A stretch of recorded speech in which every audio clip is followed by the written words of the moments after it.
Hello everyone, my name is David Allen Gay, and you're watching the special episode of David Needs a Job. You're probably wondering why I'm sitting on the floor right now, surrounded by all of these bins in my living room. Well, it goes back to what I said in my previous episode, the 30th episode of David Needs a Job, that I needed to go away for a little bit to address something that I mentioned in my blog at davidallengay.wordpress.com. And the blog post, which was called From Then to Now in 50 Blog Posts, described the situation where I'm kind of at my limit in my ability to pay my bills and keep a roof over my head. So I had to go away, and I told you during the week of September 25th, 2013 that I had something important to say. This video is it. Unfortunately, whatever I've thought of doing, whatever I tried to consider doing, is not going to help me in maintaining this place that I've lived in for 24 years. There is nothing more that I could do. There is no other way I could think of to find a job, earn an income, and pay my rent to stay in this place. It is with great regret that I must share with you that I can't stay here. I've lost my home. I have to move out, or my landlord will throw me out. I've talked with my sister and my brother-in-law, who live in Kitchener, asking them if I could stay with them after explaining the situation that I'm in right now. And I am very grateful to live in a family such as mine, where we look out for each other. You know, we're not a Jerry Springer family. We're really boring, in which we're so nice to each other and we get along. We're the typical suburbia picket fence family. We're the typical Irish-Scottish family that will always defend one another whenever a person is down and out in their luck, such as I am right now. My sister has told me, and my brother-in-law has told me, that I am more than welcome to stay with them until I get back on my feet. So, what is going to happen to me in about 2 months from now, November 30th, is my last day of Tennessee, that I am going to be moving to Kitchener after packing and beginning a new life in Kitchener. It is very unlikely that I'll return to Toronto. So I started the paperwork required to inform my landlord that I am moving out. I have here in my hand a tenant's notice to terminate the tenancy, or a Form N9. It is issued by the Government of Ontario. And it's simply put to inform your landlord that you're moving out. I also have here a short letter thanking my landlord for letting me be a tenant here for 24 years, and a couple of work orders that are still outstanding, maintenance requests that need to be fixed before the new tenants come in and before I move out. After I finish this video and upload it, I'm going to stuff it in this envelope. I'm going to go down to the first floor, and where I have always placed my rent checks, my maintenance requests, and my lease renewals, I am going to end 24 years of independence and good times and memories by stuffing that envelope into that slot where I put those things that I've mentioned.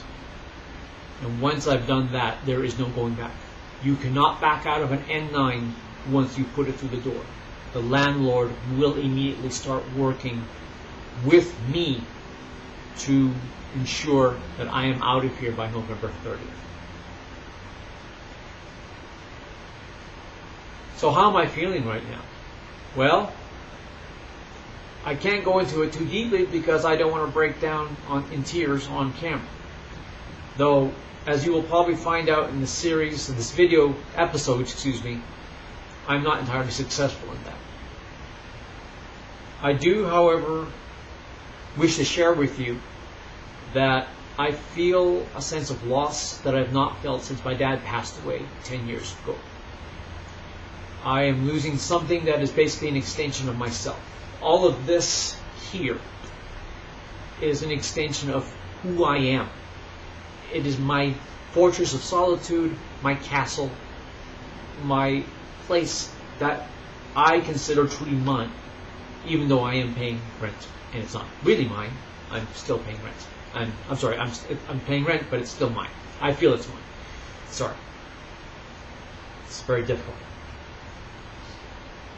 But the logical part of me has rationalized and has always kept me at least grounded to a certain point of sanity by saying to me, if you do not do this and you do not move in with your sister and your brother-in-law, you are going to be either a homeless person or living in a shelter. That is not what you want to be in if you're living in a city like Toronto. It's big, it's cold, it's heartless. It is very easy to fall through the cracks here in this city. This is not a small town. This is a big suburban place. If I were to go that route, homeless, shelter, I can guarantee you, with what little money I have left right now, I will not live long enough to see my retirement, which is 67. I will probably not even make it to 55. And I'm 49 right now. Despite what I am feeling right now, despite the pain and the anguish, this has to be done. I must do this. So for the next 2 months, I'm going to be using these bins that you see here and taking 24 years of memories, things, and storing them away, packing them up, and then storing them away once I get the kitchen. Whether I will see these things again depends on whether I get a job in kitchen. And even moving the kitchener is not necessarily a guarantee that I will have a job, any more than I have a job here in Toronto. For 30 episodes, I've tried to explain to you, all of you, what I feel has gone so horribly wrong with our economy here in Canada and North America, probably even the world. Because I know I'm not the only one going through this right now.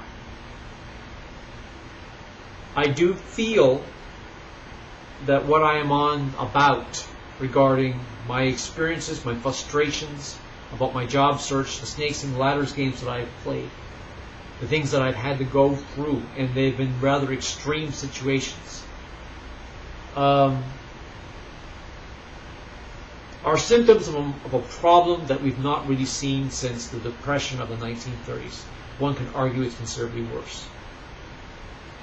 I feel, however, that despite my best efforts in articulating these feelings in a very simple format of me sitting down in front of you with this camera and explaining to you what has gone wrong, I think it's gone over the head, over your heads. It's left the second part in your hair, or a first part if you don't have a part in your hair, or it doesn't matter if you have no hair.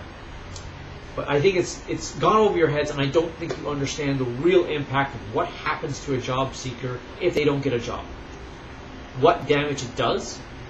So I'm going to show you. I am going to take a camera here. Actually, it's more specifically called a video camcorder.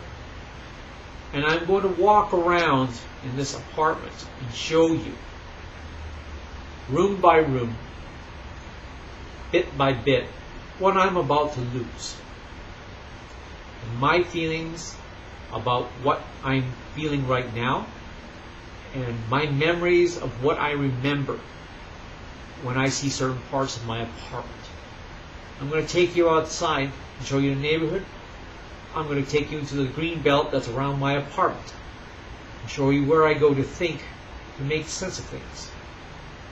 when I can't seem to get back on track of my job search, what grounds me, what holds me.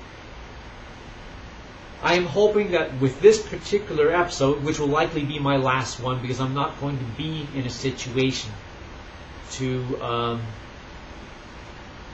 make videos, that this particular way of presenting what I'm going through right now with this, you could call it a farewell tour, showing you around the place, you'll understand at last what happens and when a job seeker can't find a job, and why it is so horribly bad, and why we just got to get our heads out of our asses, pardon my language, and do something about it. No more selling yourself like you're a product, using action words in your resume, prepping yourself for a 30-second elevator speech like the employment assistant specialist. Say we have to. No listening to ministers like Jim Flaherty saying, oh, you got to take any sort of job you get in order to pay your bills. Well, I've done that. I look outside my IT field to find a job. I even applied for a job picking up dog poop in a park. Mr. Flaherty, do you think that I'm not trying? I must be if I'm willing to do that sort of work. I've applied for jobs that were $10.25 an hour. I've applied for jobs that were $8 an hour. And I've tried. And I think by taking you on a tour, this farewell tour of my apartment, you'll understand at last, truly, what's wrong. And maybe now it'll galvanize you to do something. Maybe the ministers and the captains of industry will finally understand what is wrong and get their heads out of the sand and do something about it so it's right again. I'm not some old guy pining from the good old days of the 1970s and 80s screaming at the kids, get off my lawn! I used to remember things were good. I used to remember there was hope, there was a future for everybody if they were willing to try. Now we're in this situation where, as you're about to see, what I'm going to lose because of it. So stick around, stay tuned, and just watch what I'm about to record. Before I begin with my narration about my apartment, please forgive the mess. I am, as you can see, in the middle of packing right now. I have been going through my shelves and my drawers and my closets and in the junk room, of course. All the things that are there, I'm going through them one by one, deciding which things I'm going to keep, which things I will give to friends or sell, or just throw out in its entirety. And we're talking about 24 years of memories here. I've lived on the street for 24 years.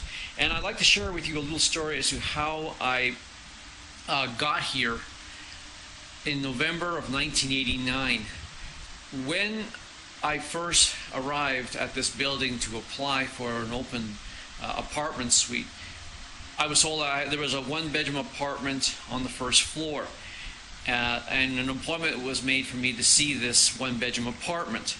But after I arrived and I met the property manager, she told me that there was a new vacancy on the 12th floor with a much larger apartment.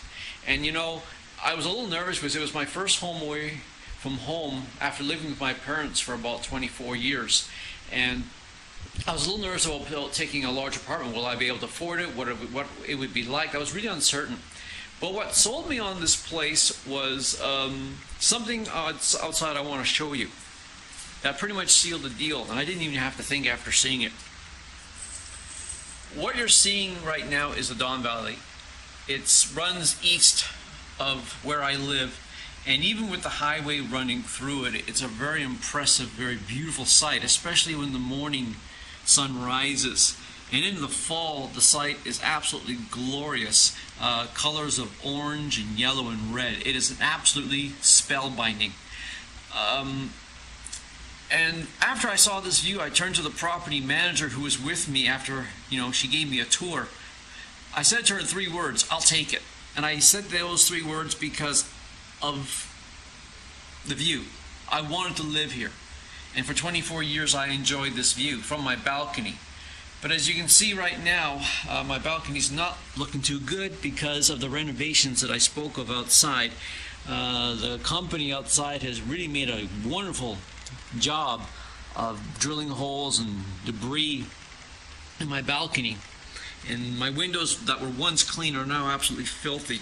And you want to know something? I think this is like a metaphor for me. When I first moved into this apartment, you know, my future was as clear as the windows, and I was off to a clean, fresh start in my IT career. Now, 24 years, I'm about to lose my home in about 6 weeks. And the symbolism's not lost on me. Much like the balcony that's now in ruins and full of holes, both my life and my career in IT is pretty much a wreck. I don't know what my future is going to be after I move out of here. Like I'm going to be staying with people, my family, but it will be difficult. And I'm going to realize what I'm going to lose once I step out of here for the final time and never look back.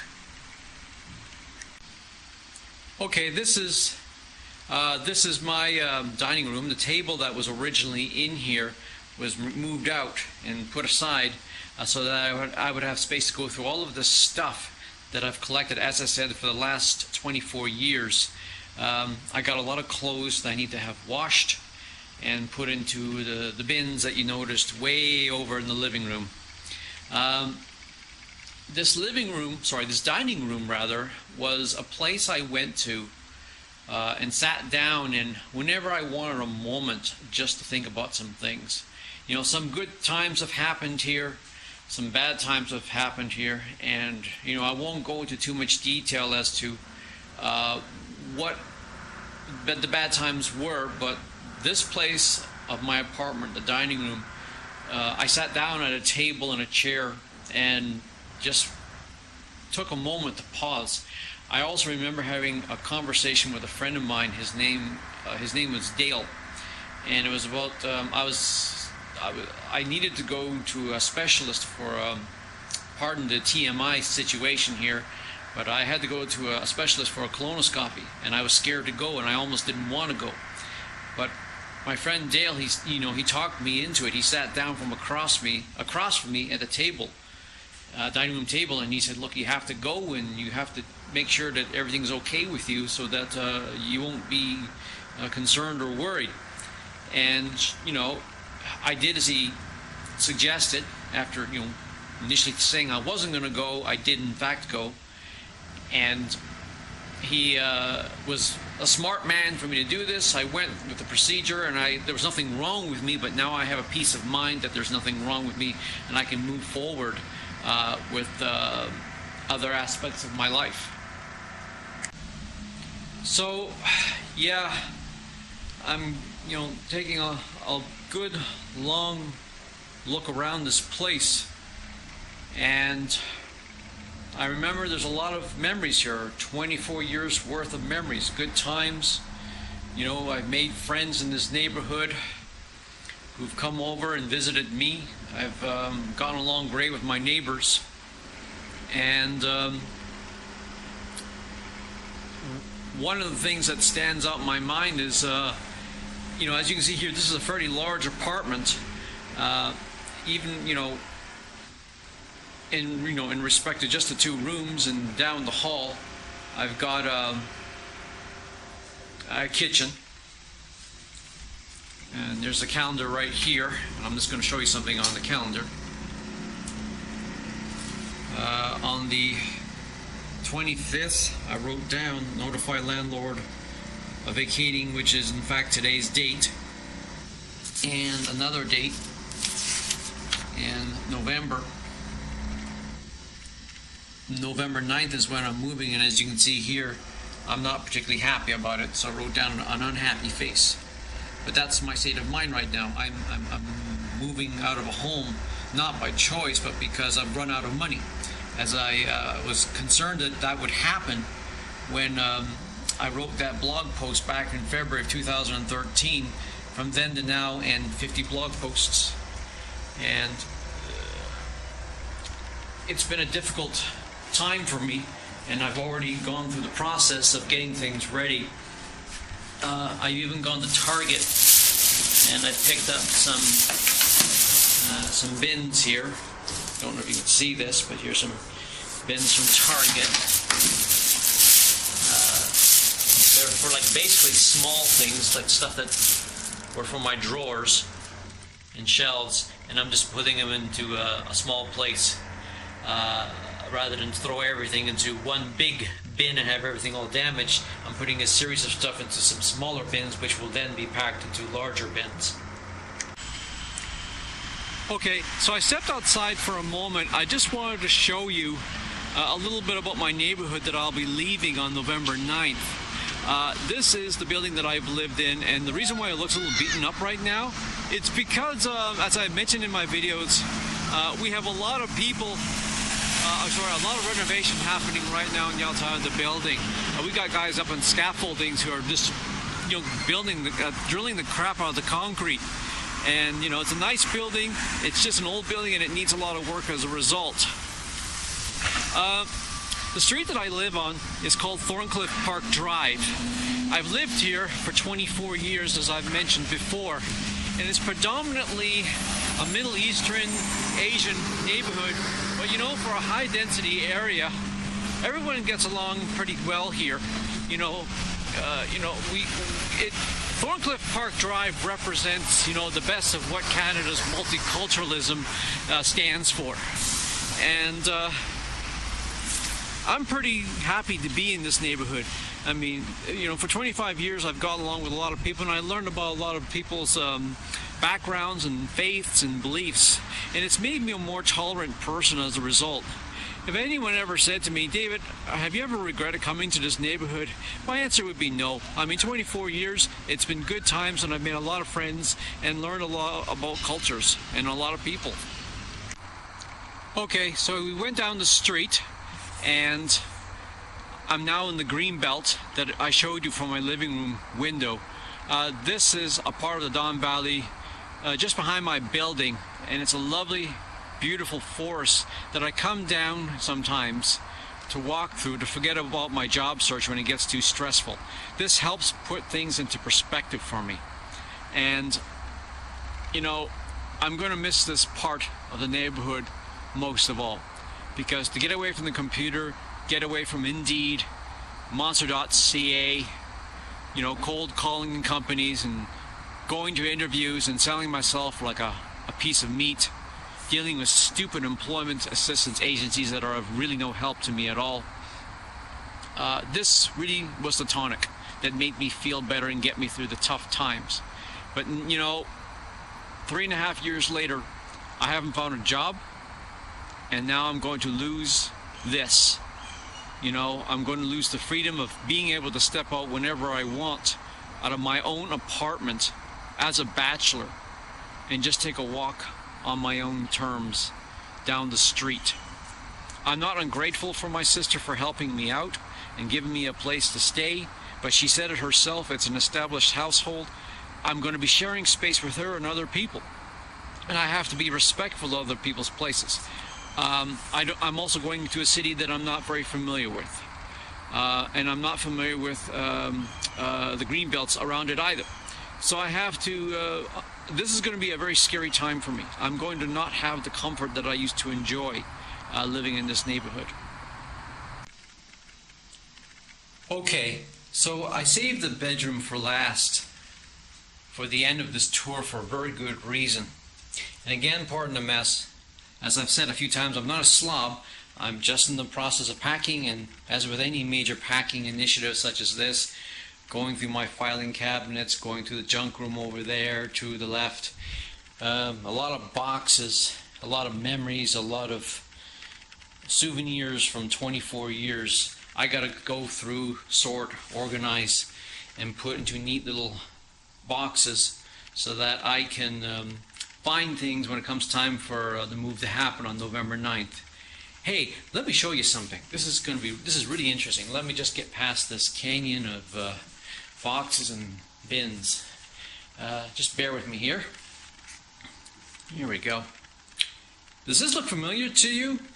It should. This is where I sat for 30 episodes and shared with you my experiences looking for work, my frustrations, my opinions, all thanks to this wonderful little Logitech camera here.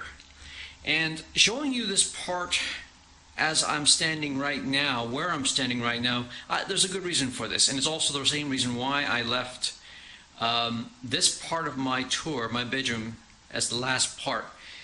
For 30 episodes, you've been listening to me yammer and drone on about my situation, my unemployment. But you want to know something? I think I may have... I'm proud of this video series. I'm proud of my opinions. I think I'm on the target with what I believe is wrong with the economy and society, and why we have so many people out of work, and why we should not listen to these employment specialists and politicians who say, you know, do this and you'll get a job. You know, just simply settle and take it. But you know, I'm proud of all of what I said, but I think a lot of it, despite it being very good, you know, opinion and advice as to what I believe is wrong, it may have gone over a lot of people's heads.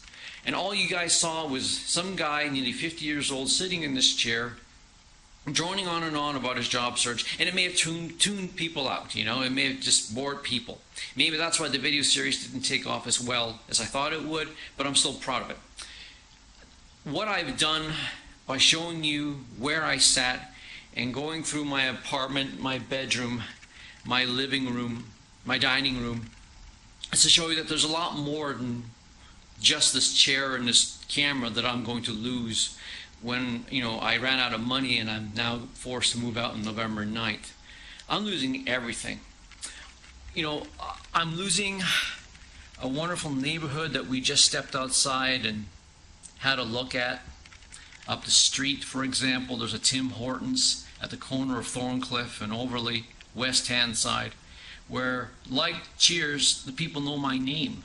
I feel like Norm from Cheers because all the people there, they know who I am. Customers and the people who run the Tim Hortons up the street, they know me. They know, they say, hey Dave, what do you want today? Do you want your usual? I'm losing what's outside in the Don Valley, what I showed you. You know, I'm losing my junk room, losing, you know, this beautiful hallway and kitchen, dining room, living room. All of this is going to be a memory. And when it's all packed away and put into storage on November 9th, I'm going to be living in a room, a spare room at my sister's place that is about 1/2 the size of my dining room. So, you know, very tight quarters. It's going to be a big change for me, and it's going to be a difficult change for me. Excuse me. Now you know why I'm not showing my face in this video series, because it upsets me. Like this video series that I've done today was really difficult. It normally shouldn't take so long, but this is what I'm losing. And this is what happens to anyone who is looking for work but is forced to realize, as I have realized, that you have to let things go. Like my apartment. And realizing that you just can't keep it anymore. This is the lesson, and this is the reason why I did the video series. David needs a job. I did this video series and I did this episode particularly in this format because this is what happens when job seekers can't find a job. We lose our home, we lose our dining room, our living room, our neighbors, our friends, memories. All of it is gone. In any case, thank you very much for taking the time to watch this tour. And now I'll just turn this thing off and stop recording, and I'll get back to talking to you for the last time.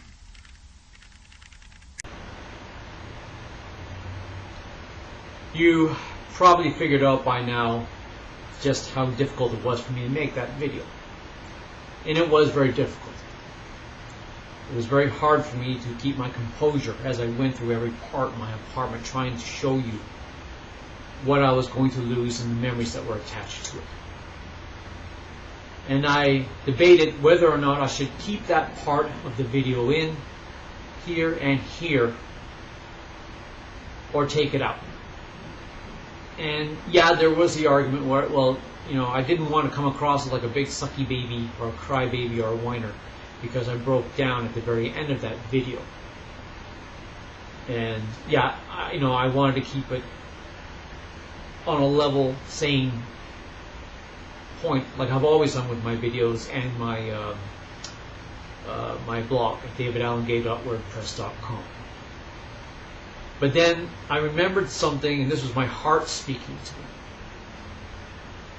that I created this video series, all 30 episodes of them, to share with you my experiences and my feelings, emphasis on the word feelings, of what job seekers like me go through when we try to find a job, try our best, try everything, and we still can't find a job in this age of austerity, jobless recovery. Probably the last time I'm ever going to say those two words, those two phrases. And I have touched on humor, I've touched on anger, confusion, anxiety, and I've even gone as far as depression. I've never once said anything in my blog or this video series about despair and the sense of great loss until now. And you just saw that at the end of my little farewell tour. So, as we get close to the end of this video, what will I do? What is going to happen to me once I go to Kitchener and I stay in that little room to continue my job search? Well, I will have to get used to the city. I will have to rebuild my social network, because the network I have here in Toronto isn't going to apply anymore as effectively as it did while I was still a resident here in Toronto. I'm going to have to understand where the big hot spots are in Kitchener where there are jobs. I will have to know where all the job centers are. I will have to, no doubt, register with yet another employment assistance agency who will probably be as brain dead in Kitchener as they are in Toronto, giving me useless advice. Yet I must do this. That sounds like I'm doing a lot of rebuilding. And maybe that's what it's all about. Rebuilding a new life, a new career, in a new city. But I want to share something with you. I'm on a few MSN social groups, a lot of friends who come with me from the days of the old bulletin boards and the Usenet user groups, who've made the transition, as friends do, to MSN. And one particular friend I know, she calls herself Red Rider. I know her real name, but I'm not going to mention it. I'll just refer to her pseudonym on the MSN news group. She wrote me a very nice private message. In addition to expressing how bad she felt about me losing my home and moving to Kitchener, seeing we are friends and I've met her a few times, she gave me some good advice that could possibly assist me. She said to me, in the parts that I do remember, is that you could be considering rebuilding pretty much what you've lost in Toronto. Or you could consider rebooting Now I know, and she said this in her message to me, I know you hate the phrase rebooting because you feel rebooting things like franchises like television series or movies is a lack of originality, and that rebooting is lazy. But from a social standpoint, and from a psychological standpoint, rebooting might be the ticket to help you adapt. And when she says you, she means me. Rebooting might be the ticket to help you, or me, make the necessary transformation to my new life. Maybe there are some things that I'm going to have to really let go. And we're not talking about the things that I've already let go, right up to losing my home. She suggested that I look deep inside myself and say what personal, physical attributes and mental attributes about yourself are no longer serving you. While she's not advocating breaking the law or doing something illegal or unethical or immoral, she is saying that maybe there are some things that you were well known for that might be working against you. For example, she suggested that rather than think of other people, maybe it's high time I started thinking about myself. Instead of showing a remarkable level of patience that I usually do with certain things, maybe it's time that I show impatience. And instead of asking, maybe I should start demanding things to be done. That doesn't necessarily mean I'm supposed to turn into a jerk, but it does mean that I need to try something that I've not tried before, but it has to come from inside here, not from outside the world. I'm going to have to disassemble and deconstruct myself and then put myself back together again with the things that work. And maybe that is something that will finally get me back to employment in this new economy that we all must deal with. I don't know if what she has in mind is the ticket and the tonic, but it's certainly worth considering. So instead of rebooting, I think it's certainly worth trying. In any case,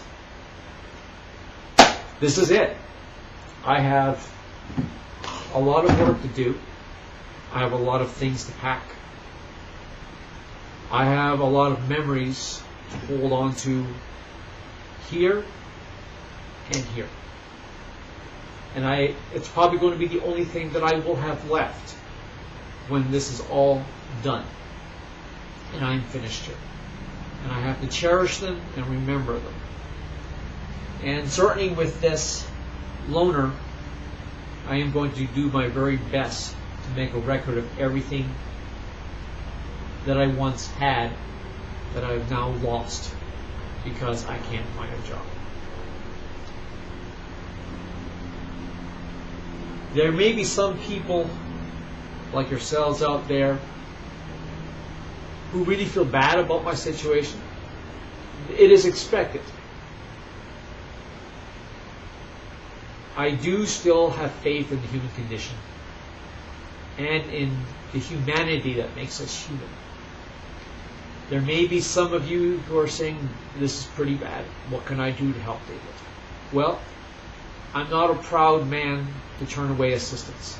Remember, I did beg on Beg's List. So, for those of you who are in Ontario, who are in Ontario, who live in what is referred to as the Tri-City area, Cambridge, Kitchener, Waterloo. If you have an opening in your company, even temporary work, or you want to sit down with me and maybe touch base with me, establish some sort of dialogue, help me build my network, make some suggestions on what I need to do to survive in Kitchener, I'm certainly open to anything that you might have in mind.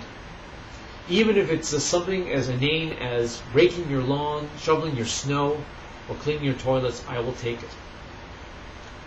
as Red Ryder herself said, I have to seriously deconstruct and reconstruct the things that I used to believe in and hold to. And maybe this is something that I have to do.